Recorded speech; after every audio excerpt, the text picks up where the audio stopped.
Hello everyone, and welcome to our video on one of the most interesting figures in European history, Vlad the Impaler, also known as Vlad III of Dracul. Believe it or not, Vlad was the inspiration behind Dracula. However, unlike the vampire stories, Vlad didn't suck blood. In fact, he spilled it. That's right.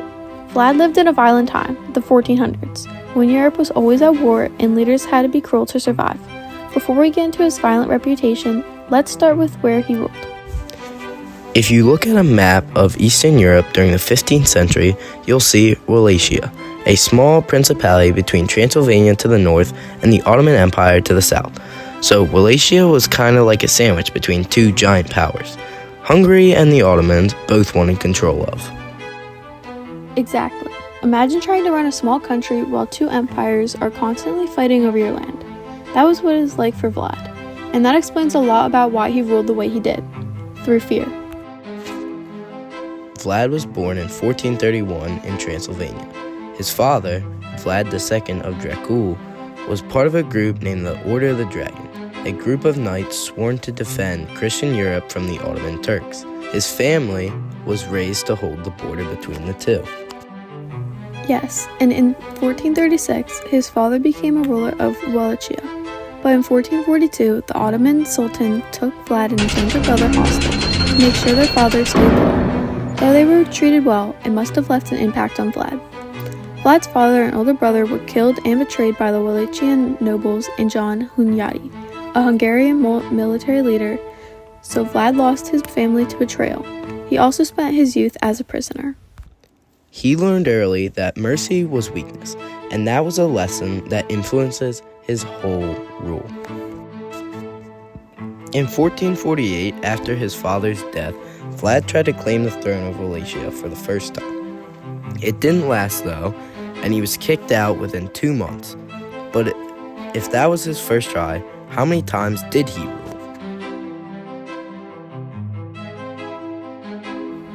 Three times, but his second reign, from 1456 to 1462, was known as the most powerful and memorable, and that's when he earned his name, Vlad the Impaler. He used impalement, a horrifying punishment where victims were placed on sharp wooden stakes as a way to terrify enemies and keep his people in line. It is believed that he impaled tens of thousands of people. The numbers look to be around 40,000 to 100,000 people. In my opinion, that sounds insane. And what is even crazier is that he thought it worked. He did. Vlad believed that fear brought order. He punished theft, disloyalty, and corruption brutality, but under his rule, crime almost disappeared. Now, I'm sure you guys may be filled with some questions, so let's clear that up. Prince Vlad III of Wallachia, also known as Vlad the Impaler, was quite a ruler. For starters, Vlad did not like betrayal. I can see why. So he punished in violent ways if that manner was done towards him. People said he was cruel, but why rule through terror? Vlad ruled as the world was like, which was normalized during a cruel time. In Wallachia, mercy gets people killed. He saw his father murdered, his brother buried alive, and nobles plotting. Okay, I think I am getting it. So Vlad viewed fear as loyalty's truest form.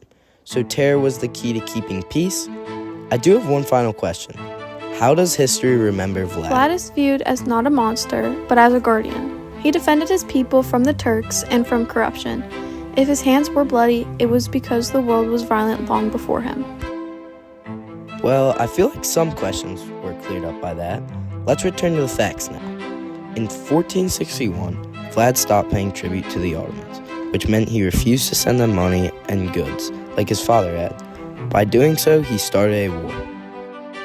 The thing is, the Ottomans were massive, and that was like picking a fight with the biggest empire in the world. Yes, Mehmed II sent armies to go after him.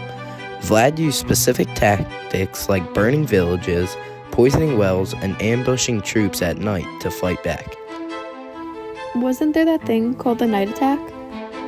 Yes, in June 1462, Vlad led a nighttime raid on the Ottoman camp, trying to kill Mehmed himself. However, he didn't succeed, but it terrified the Sultan.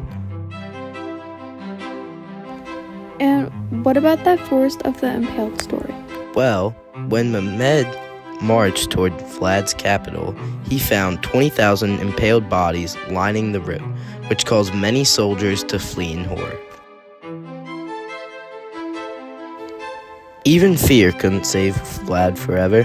After the failed Ottoman campaign, he lost support from his own nobles, so some of the people he ruled with fear turned on him. Vlad was exiled to Hungary and was even imprisoned for a few years. In 1476, he made a brief return to power, but was ambushed and killed. And that was the end of his reign, but not the end of his story. After Vlad's death, Wallachia lost much of its independence and fell under Ottoman control. His brutal rule left scars, but it also made him a legendary ruler. So, in a way, he's both a hero and a villain. Exactly. Some remember him as the hero who defended Christianity and independence, and others see him as a cruel tyrant. Centuries later, his reputation inspired the vampire Count Dracula, a legend that turned him into a global myth. Vlad the Impaler ruled with fear, violence, and left behind one of the most violent reputations in history.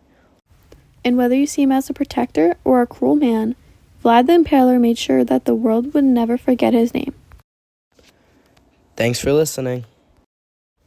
We hope you learned something new about the person behind the inspiration of the well-known Count Dracula.